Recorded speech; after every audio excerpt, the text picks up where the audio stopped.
Okay, yeah, ask away, bro. So in one of the earlier Q&As, I think 2 weeks ago, Mm-hmm. you mentioned that we now know that Titans, of course, originate in Zereth Mortis.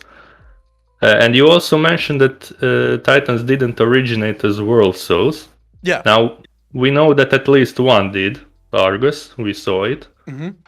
And do you think maybe that the Titans aren't as robotic as Eternals, but instead had their, let's say, core Yeah. created and then plunged into a suitable world to Yeah. feed and grow on its elemental energies, Yeah. creating all sorts of fuck ups like we see on Azeroth, Yeah. Okay, giving so them form?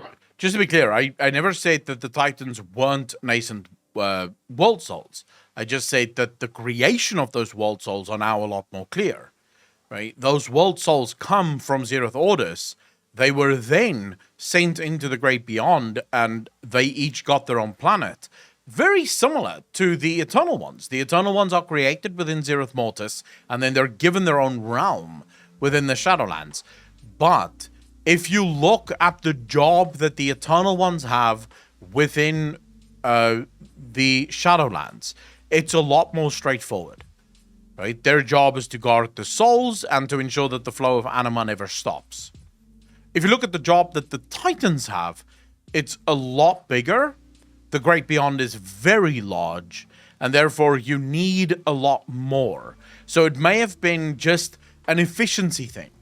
So the first ones looked at this and said, wait, if we have to create constructs, like fully formed constructs, for this entire world, it might be too slow. We're not going to be able to keep up with it. So what if we just create the soul, and then we allow the soul to grow on its own time, and then once birthed, it can start performing its duties. So it may just have been an efficiency thing. But no, I absolutely still believe that the Titans are world souls. It's just not as the Titans themselves explain it. Which is, again, just a clear example of the lies of the Titans. The Titans, in their own book, The Chronicles, tell us that there was an ocean of light, and from the ocean of light came an explosion, and all the world souls traveled to nearby stars where they settled, and eventually mass formed around them, which became the planets, and then they were born. Clearly bullshit. Like, clearly bullshit.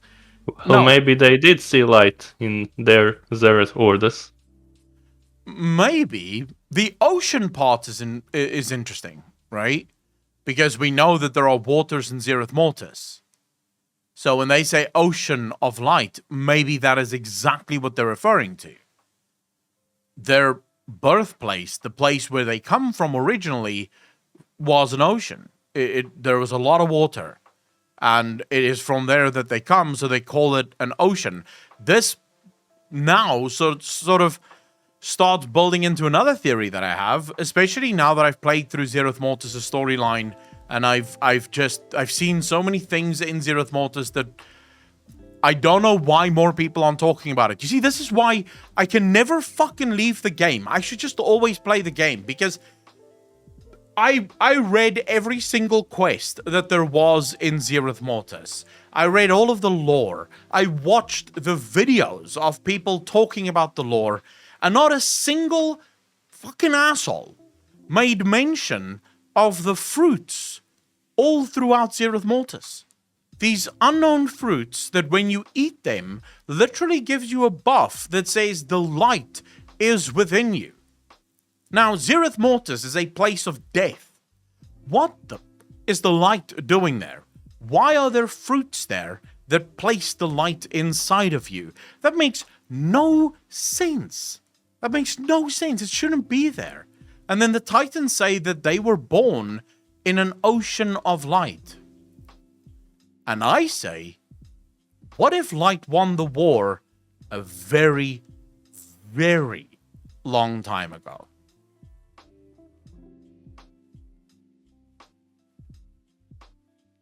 Remember, we know that the cosmic forces fight against each other for control.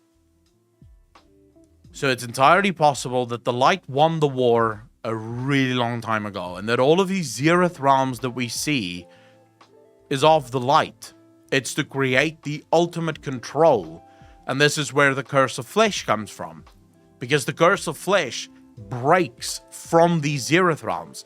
This is why we, the mortals of Azeroth, the ones who were cursed of flesh, this is why we don't have that problem.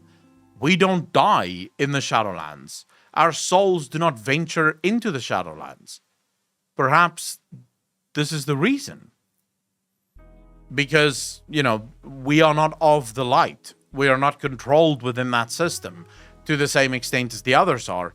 This just, again, Azeroth coming from, a different place, or Azeroth being completely different, could play into this. So there's there's just a lot of question marks around the origins of the Titans right now. But of course, all of that comes from, can we even trust the books that we read?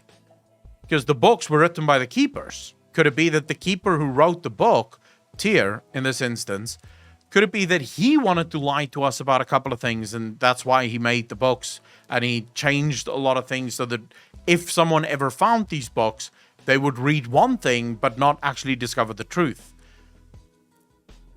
That's also possible, right? Anything at this point is possible, and it's all kind of up in the air at this point. Yeah, I think that there is truth in pretty much every book that we so encountered, and that there is also quite a bit of bullshit in every book. Yeah. And it's up to the upcoming lore for us to discover which is an actual truth and which is a construct of the others. Yeah. And maybe you should make a lore video recapping everything that we have seen so far. That would be actually something I would look forward to. I would definitely try, but that would be a lot of things, but I don't have a problem doing it. I will say though, my starting point has always been, I believe everything from all forces. So whenever I read something from a force like Xalatath and all of her whispers, I believe every single one of those whispers until they're proven to be lies. Because, so my problem has always been this, and this happened a lot back in the day. I remember when I was still very much speculating, and Pyromancer would speculate. And then Pyromancer would, he would dismiss some of the whispers as just complete lies. He would just say, oh, this is just a lie. But then the reason he dismisses it as a lie is because that whisper would go directly against his theory. So he dismisses whatever he says, because the Void sees all truths, they tell a lot of lies, and you can't trust anything they say. And I've always had this problem, and I said it way back in the day as well, and this is not going after Pyromancer, everyone does what they do. But my problem has always been, you can't just pick and choose which whispers to believe. Unless you have evidence to suggest that a whisper is objectively false, you have to accept all of them as true, or you have to accept all of them as a lie. I have gone the way of saying all of it is true. This is the same with all of the lore books we find. Everything that we find, I go, right, this is true. How does this change theories? How does this affect my view of the world around me?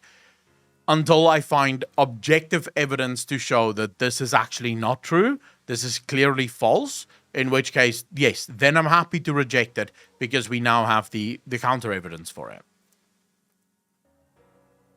Yeah, I absolutely agree with you on that part. Either dismiss everything or accept everything, and look for the truth. Okay, that's everything I had. Sorry, it took quite some time, but it's fine, bro. I made one question like weeks ago, and then as I missed few streams and you made new theories, it kind of built it up. So Digit and Taki, I'm sorry that I wasted some of your time, and I will go to the chat now and let the others ask their questions. Thank you, Eklon, for having me. Thank you very much, Dogma. I really appreciate it, brother. Take care of yourself, man.